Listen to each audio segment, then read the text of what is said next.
When Mrs. Lauron's husband died earlier this year, she was left all alone in the house that they were living in. And on top of that, Mrs. Lauron is actually handicapped and is confined to a wheelchair. So she called on Robin Ng to help her get her life in order on what is yet another success story coming up here on Get Real.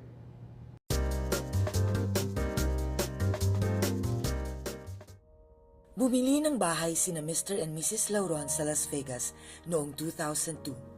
Kabilang si Mr. Lauron sa mga tinaranta ng recession noong 2008. Kaya pa naman nabayaran yung monthly.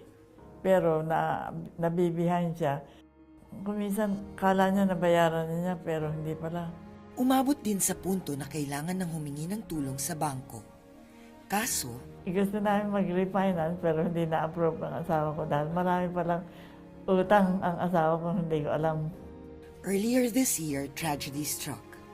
Napunta sa ICU si Mr. Lauron dahil sa sakit sa puso. Sabi nung nurse, Mrs. Lauron, we have to bring your husband to ICU to cardiac him.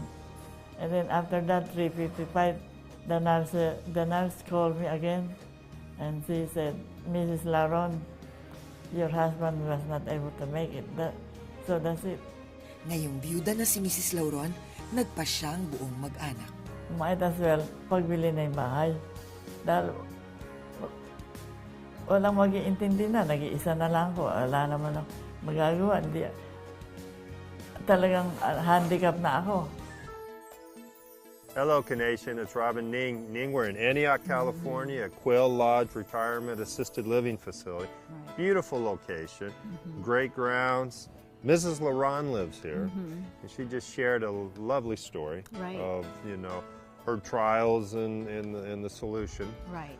They started in Daly City, right? Yeah. So, dati po silang nakatira sa Daly City, but it's a 2-floor house, and so because of their age, so they realized na they need a single level, and they thought about moving to Las Vegas kasi it's more inexpensive living, and yung kanilang medical is, they were able to find the same benefits in terms of medical for senior living from California to Las Vegas, which is good, and we're retired people. Yeah, and it's cheaper there, and they lived there for 15 years. Yeah.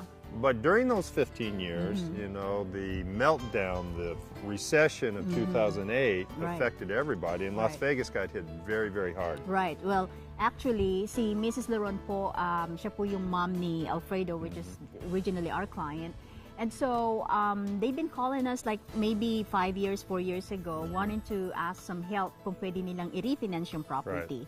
And during that time, it's not possible because of credit issue, and therefore si Mr. Lauron nag-apply po siya ng loan modification, and great thing, nakakuha po sila ng modification. But then Mr. Lauron, passed away, and she was left alone and in trouble then. And so they called us, and they needed, to come in and get their house sold and get the most equity and come back and live in this senior facility. Yeah, we talked to the family, and pinag-usapan nga kung paano maximize yung natirang asset ni Mr. Lauron para magamit dito sa kanyang retirement. When we saw her in Las Vegas after the death of her husband, stress, didn't know what to do, didn't know how much money she could get out of her home. Right. And we sold it for a good value. Right. Got her the equity that she needs to continue, the next phase of her life. Right. And it's just in a much, much better spot. Maraming salamat sa tulong ninyo, Rob, Bardon, and Ningiron, sa pagsagip sa aming kahirapan. Napakasaya ko dito sa Quail Lodge Retirement Community. Marami akong kaibigan dito. Yung anak kong si Alfredo ay malapit lang dito. Halos every other day nandito sila. Binibisita ako ng anak ko. So we want to thank Mrs. Lauron for sharing her story. And Canation, if you have a problem, you have an issue you need solved, give us a call at 888-860-9530 or visit us online. Or you can go to our website po and schedule yourself for a free consultation with Dr. Robert Renee. That's right. So Canation from Antioch, California, Quail Lodge Retirement Center, Happy holidays and bye.